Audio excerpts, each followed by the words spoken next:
पण ठरवून कुठल्याच वाक्यामध्ये 4 पत्रकारांनी तुटून पडलं.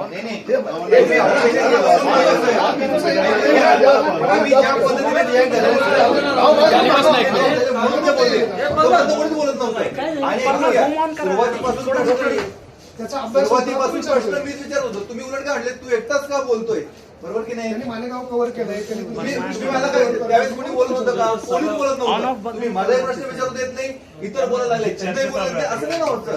नाही, आता तुम्ही बोलणं झालं ना. नाही एक मिनिट. आता आपण प्रथा पाडूया ना. तुझं बोलणं झालं की मला बोलायलाच पाहिजे. आम्ही प्रश्न विचारतो त्याला तुम्ही उत्तर द्यायलाच पाहिजे. एक मिनिट. नाही आता तर सांगतोय, बोललं ना तू. कोणताही पत्रकार परिषद एखाद्या पत्राला 1, 2, 3 नंतर दुसरीकडे वळावंच लागतं. ऐकून घ्या, ते पत्रकार परिषद घेण्यासाठी जबाबदार. Okay, 1 number. दुसरी गोष्ट, तुम्ही ज्या पद्धतीने प्रश्न विचारता, तुमचा जो टोन असतो, आम्ही त्याच्याबद्दल तर काही बोलत नाही, थांबत नाही.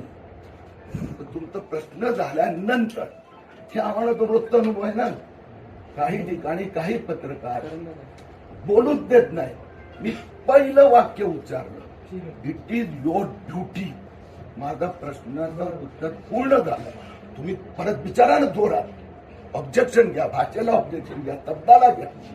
पण ही सिस्टम डेव्हलप झालेली आहे की तुम्ही बोलायचं तर धार असते, आवेश होतो. ओके ना, नो इश्यू. मी ऑब्जेक्शन घेत नाही. पण मी त्यावेळेस उत्तर द्यायला गेलो, माझ्या डोळ्यापुढे तो आहे. तू पहिलंच वाक्य बोललं की अर्धा अर्थ जातो. तुम्ही दुसरं आणि तिसरं वाक्य ऐकलं असतं तर तो रोख माझा सप्पाळकडे होता, उद्धव ठाकरेकडे होता, संजय राऊतकडे होता. तुमचा द्वारा मी त्यांना ऐकवत होतो. पण ही सिस्टम डेव्हलप झाली म्हणून मी आता ते खूप अवरोध बघितले. म्हणून मी सांगतो, मी जे बोलायचं बोलून द्या, मी ऐकून. मी बोलायची सुरुवात केली की एकच वाक्य संपलं की मग प्रेस उधळली.